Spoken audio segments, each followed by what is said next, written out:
try to understand the meaning of partial derivatives of a function of two variables. This is GeoGebra. Computations are on the left. Don't worry so much. So let's start here on the right hand side. We have three-dimensional space with both axes.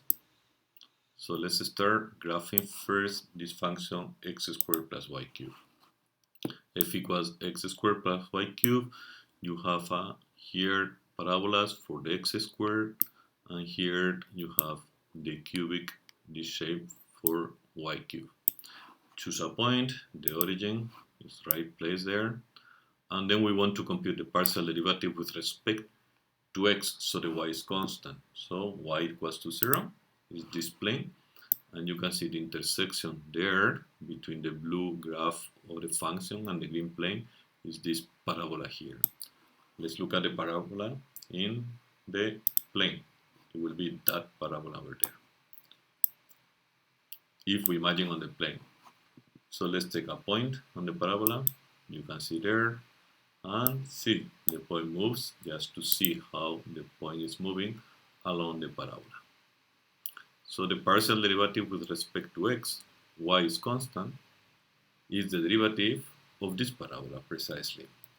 Let's see how the point looks on the plane. On the plane here, we'll move the point, and you see the point up here on the left and up here, and let us move the point. Now it goes through our origin and comes up on both sides. So the derivative here would be the derivative of this function that is 0 at this point, but the partial derivative, will be the partial derivative with respect to x is the derivative of this function, which at that point happens to be 0. But that's when we fix the x.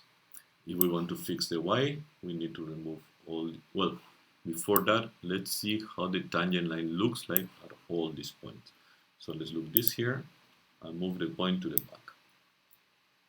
Now, you can see here the tangent line to this graph is that black line there, the tangent line, which can be seen also on the plane here.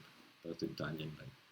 As the point moves along this parabola, the tangent line keeps getting to this horizontal at P and moves back up as Q goes up. For example, when in the origin here, you see the tangent line coincides here with the x-axis and here with one of the axes. That's the partial derivative with respect to x. Y is constant. You can see here, y is 0. Let's see how the function behaves when we fix x. In that case, we remove this plane and we fix the plane here, x equals to 0, which is here. This plane, the graph of the function, the x equals to 0, has only y and z, so that's the plane.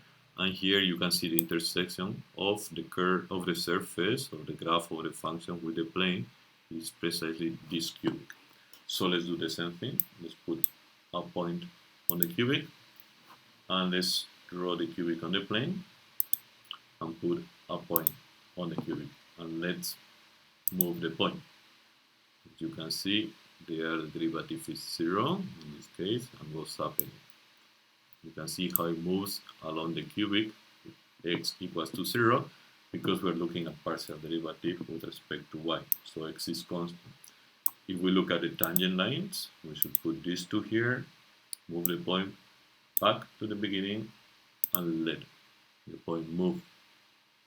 The tangent line on the left is the two-dimensional representation of the right, because on the right you have the intersection of this plane, this yellowish green plane is x equals to 0, and the blue graph of the function. I hope this helps.